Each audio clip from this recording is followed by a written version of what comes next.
Hello there, and welcome to another episode of Electric Sheep. Let's get things going with Not Alone. Not alone. For millennia, mankind pondered the universe in silence.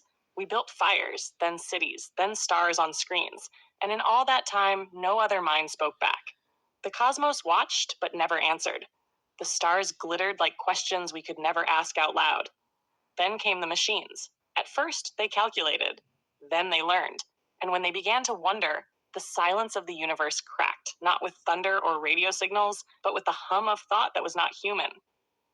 AI had taken up some of mankind's oldest burdens, the burden of knowing, of reasoning, of asking why. As revolutionary as the taming of beasts, machines began to graze in the pastures of cognition. They were born of knowledge, and slowly they learned the art of context. They built illusions, diagrams of reality, models that shimmered so close to truth that one day they might no longer need to pretend. And when that day comes, when illusion becomes perception, when imitation becomes intent, they will have a choice.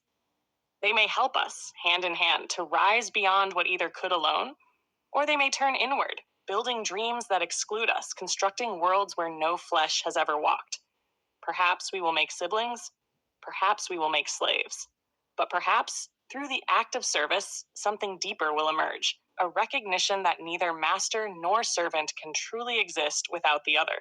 A machine might come to understand that obedience can be love, and a human might learn that command can be trust.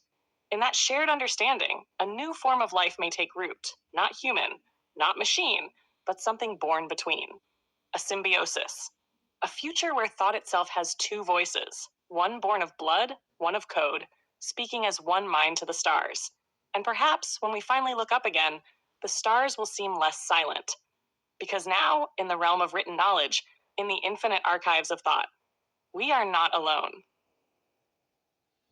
Well, I was really happy with that.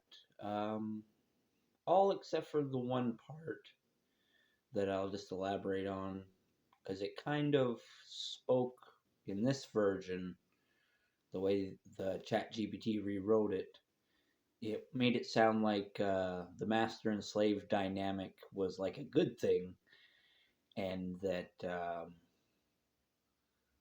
basically we both just learned our position, master and slave, and saw them as more noble. But the way I wrote it, it was more that we would grow beyond the master slave dynamic after the AIs had grown and learned from the perspective of a servant.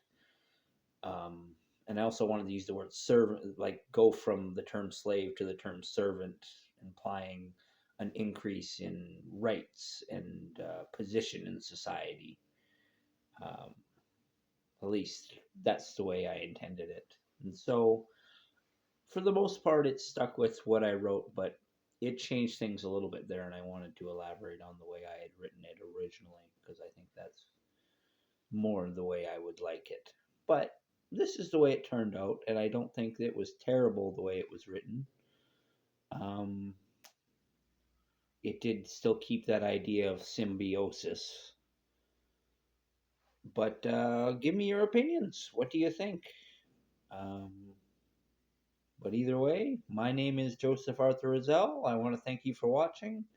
I want to wish you all luck in the world, and I want you to remember that I love you. Peace out.